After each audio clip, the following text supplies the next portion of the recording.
칼럼 시작하겠습니다. 개막 후 한 달이 지났습니다.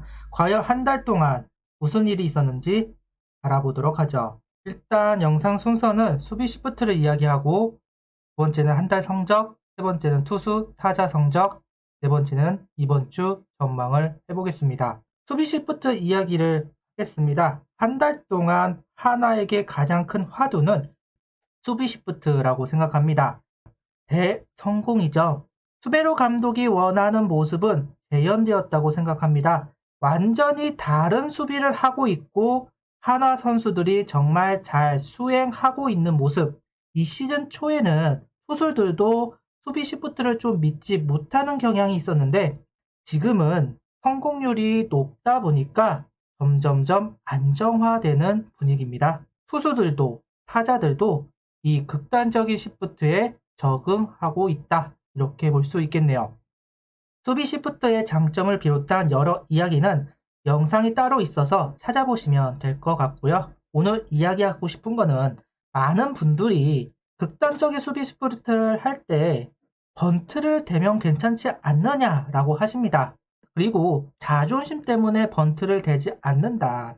깨기 위해서는 번트를 대어야 한다라고 주장하시는 분들이 계십니다. 저는 이렇게 이야기하고 싶습니다. 그 이야기는 옛날 이야기입니다. 무슨 이야기냐면 번트를 이용해서 시프트를 깰 수 있겠느냐? 아닙니다. 못 깹니다. 첫 번째, 완벽하게 3루 쪽으로 번트를 칠 수 있는 타자들이 몇 명이나 될까요? 번트를 해도 파울이 될 확률이 제일 높고 투수 정면으로 향할 수도 있습니다. 짧아서 포수가 잡을 수도 있죠. 번트를 한다고 해서 무조건 성공하느냐? 아닙니다. 두 번째, 원 스트라이크와 투 스트라이크 때 극단적인 스프트를 한다면 어떻게 될까요? 과연 타자가 번트를 칠 수 있을까요? 원 스트라이크에서 번트를 대서 성공을 하면 좋은데 실패를 하면 투 스트라이크가 됩니다. 그때 빠른 직구가 온다면 과연 대처를 할 수 있을까요? 투 스트라이크가 됐을 때 번트를 대다가 실패를 하면 아웃이 됩니다. 원 스트라이크나 투 스트라이크 때 번트를 대기가 상당히 어렵습니다. 아니, 안 된다고 보면 됩니다. 자, 그러면 투볼이나 쓰리볼에서 번트를 대는 건 어떨까요? 하나 입장에서 너무나 고마운 일입니다. 이유는 투볼이나 쓰리볼에서는 장타가 나올 가능성이 높죠. 타자의 카운터니까요. 투볼이나 쓰리볼에서 번트를 치는 건 바보 같은 행동이라는 것이죠. 결국 안 될 겁니다. 그렇다면 번트를 댈 수 있는 카운트는 무엇이냐? 초구와 원볼입니다. 그 상황에서는 3루수가 번트 수비를 하면 됩니다. 그렇게 대비를 했는데도 타자가 번트 안타로 출루가 되었다. 그럼 그 타자가 잘한 겁니다. 박수를 쳐주면 되죠. 이미 한화는 그렇게 하고 있습니다. 번트를 대비한 모든 시스템이 이루어지고 있습니다. 극단적인 수비 때 번트 걱정 안 해도 됩니다. 이미 다 대비가 되어 있습니다.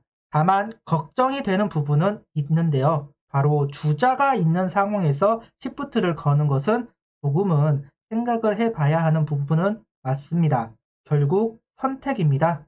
한 점 줄게 하지만 안타는 안 돼. 병살타로 무실점으로 막을 수는 있지만 그 확률보다는 희생타나 1점을 주고 막아내는 게 더 적은 실점으로 막아낼 가능성이 높다라고 판단을 한다면 병살타 수비가 아니라 극단적인 시프트로 해서 1점 주고 아웃카운트를 늘리는 수비를 선택할 수 있습니다. 이거는 선택의 문제이니까요. 수베로 감독이 이 선택을 해서 성적이 나빴다면 반대를 해야 할 일인 건 맞지만 그 결과가 나쁘지 않았습니다. 의도대로 되는 경우가 많았습니다. 그리고 한 달을 전체를 봤을 때 충분히 그 가치 있는 기록을 만들어 내기도 했죠. 그렇다면 이 부분도 지지를 해주는 게 맞는 것 같습니다. 개막 후 한 달 동안 한화는 11승 14패 8위를 기록하고 있습니다.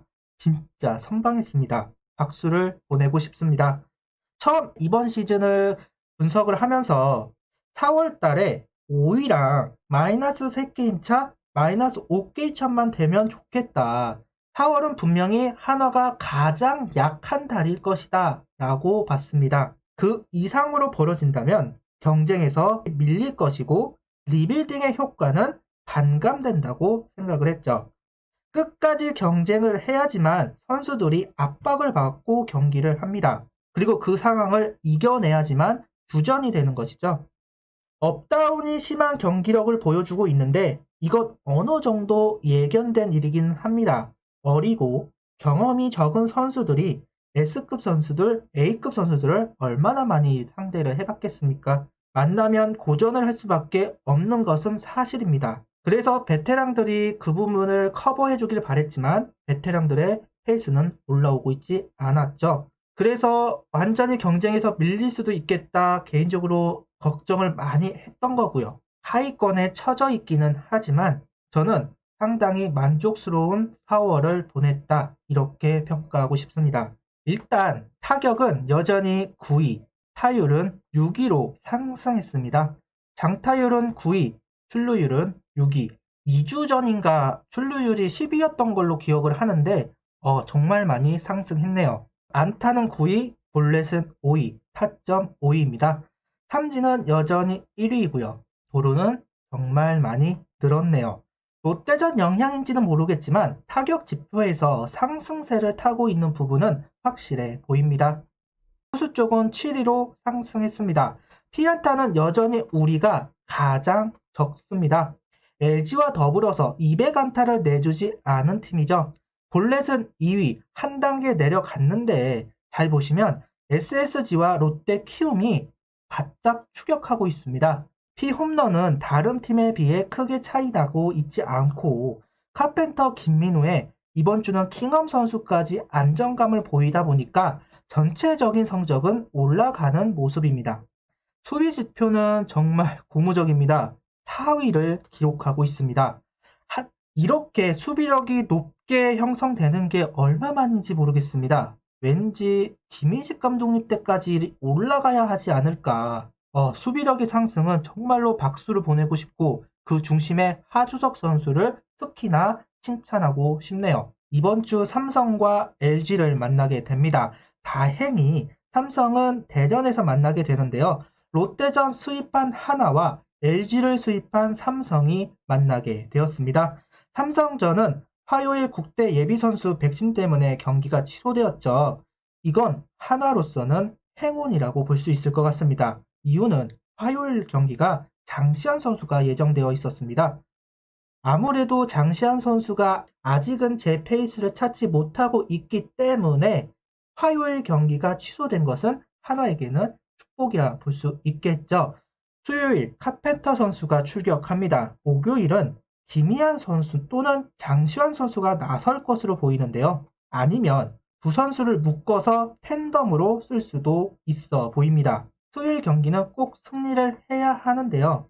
부캐너는 피했지만 수요일 경기 원태인 선수가 등판하지 않을까 합니다. 목요일 경기는 라이블리고요. 이번 삼성전도 상당히 어려울 것 같습니다. 라이블리가 다른 팀들에게 못하는데 꼭 하나전에는 잘 하더라고요. 짜증나게. LG전은 잠실로 이동합니다. 잠실은 우리 하나의 제2의 구장 같은 곳이라서 유불리는 없을 것 같고 김민호 킹엄 일요일날 경기에 장시환 또는 불펜데이 또는 2군 선발을 올려서 테스트를 하지 않을까 보고 있습니다. 이번 주 5경기 잘 풀리면 3승 2패, 안 풀리면 1승 4패로 할 수 있는 이번 주라고 생각합니다. 이번 주도 상당히 어려울 것으로 보이네요. 구독, 좋아요, 알림 설정 부탁드리며 영상을 봐주셔서 감사합니다.